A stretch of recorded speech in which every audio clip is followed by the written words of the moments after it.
everyone, and welcome to OnSpark Studios. Today we're going to be creating this pen. We're going to model it and texture it, and we're going to try to do it in less than 10 minutes so you can see how quickly you can build objects to create a full scene.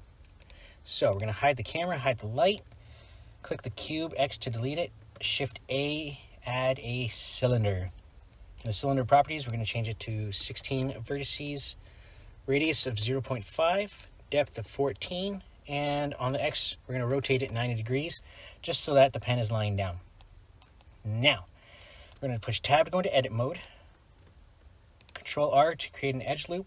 We're going to slide that to the back about there, create another edge loop about there. Then what we're going to do is we're going to go to X-ray mode, push 3 to go into face select. We're going to select these faces, push X and delete faces. Turn X-ray mode off. You'll see why we did that in 2 seconds here. We're going to push 2 to go back into edge select. Hold down Alt to select this ring. Now we're going to scale it in, just like that. Then we're going to push F to create a face, and then we're going to push I to inset it, and we're going to create this rim back here. We're going to push E to extrude, but it's going to go inside, so it's like a more of an intrude. We're going to push I to inset, and this, you just want this area in here very small. Now when we push extrude again, it's going to come out and it's going to create the clicky part for the pen.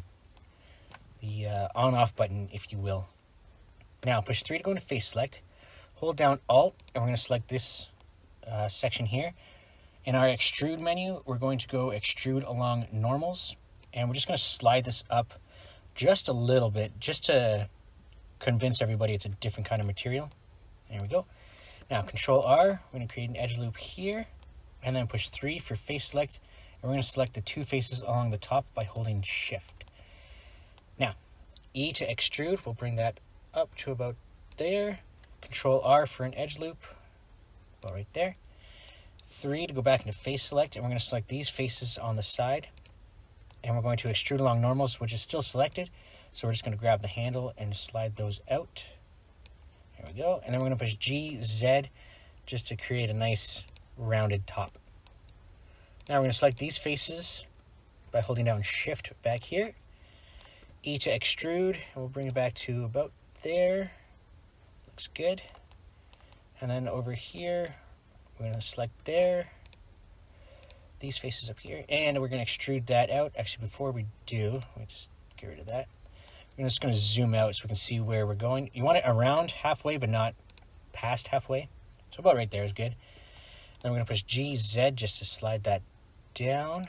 Now we're going to push Control R. Before you click, we're going to scroll the mouse wheel so we create 2 edge loops. And then we're going to right click to drop them so that's even spaced. G, Z, and that'll create just a nice arch for our pen clip. Now we're going to create the parts that go down here. So Control R, like that. Push 3 to go into face select. And if we can get below it here, we're going to select this face and this face. And we're going to extrude those down. There we go. And Control R for edge loops. And we'll scroll up. We just need 2 here. And we'll right click to drop those again. And we'll select this edge here and this edge here by holding down Shift. G, Z up along the Z axis. Not that one. Whoops, not that one either. This edge and this edge here. G, Z. Up those go, and then we'll also get the 2 on this side, G, Z, and there we go. Now let's create the chrome tip. So, Control R for an edge loop, slide that in, and then we're going to hold down Alt and select this edge, S to scale. There we go. Now we're going to push I to inset it, and almost the same way we did the back of the pen, we're going to push E, we're going to extrude. There we go. And you just need that one out of sight. This one, it doesn't matter where it goes, just as long as it's out of sight. And now we want to create the chrome rings. So Control R, slide in there, Control R. There we go. And you can take more time to actually get it so that these are perfectly spaced. I will not, because I need to do it in less than 10 minutes. And we are at 5.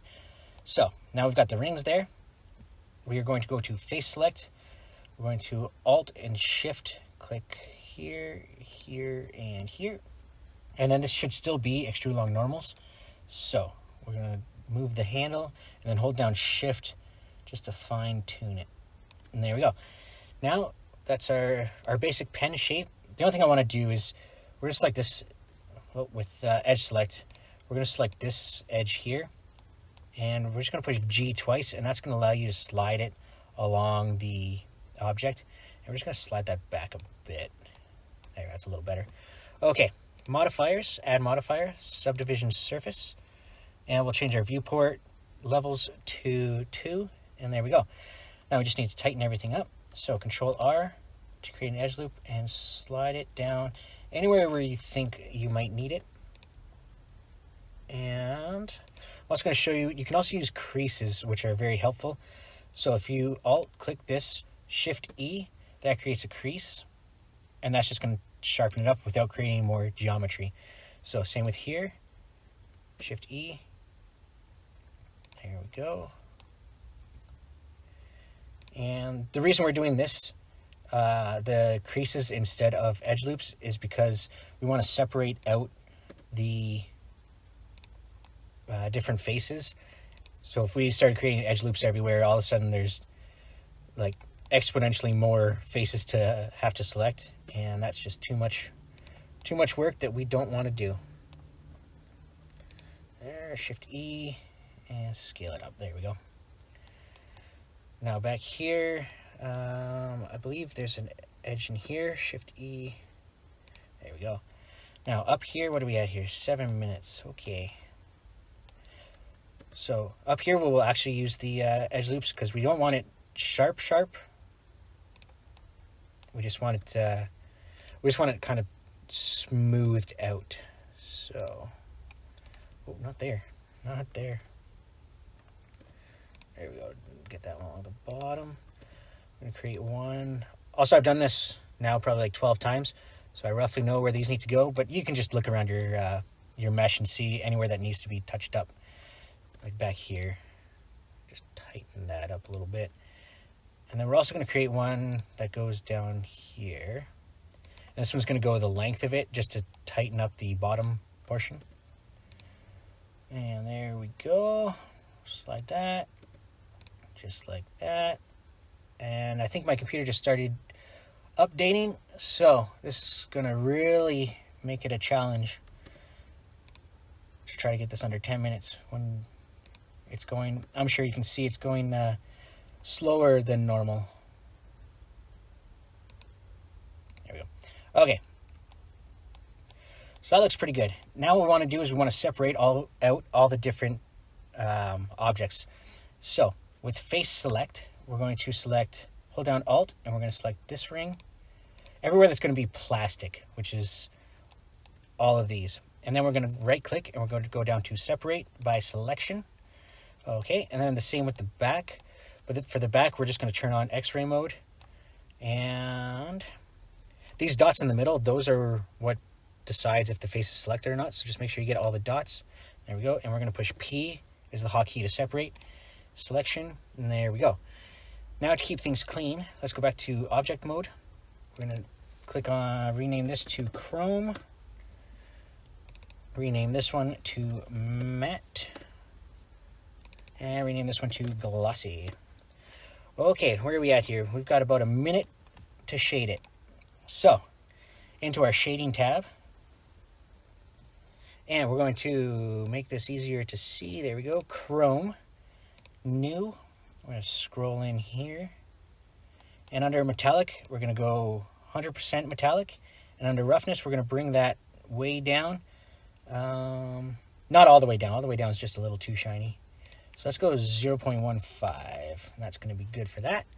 Under glossy, this is our little plastic on-off button. So here, we'll zoom in. There we go. Base color, change that to black. And roughness, we're going to turn it up. Not all the way up. Probably somewhere around 0.75. There we go. And for the matte one, we're going to go new material, base color, black.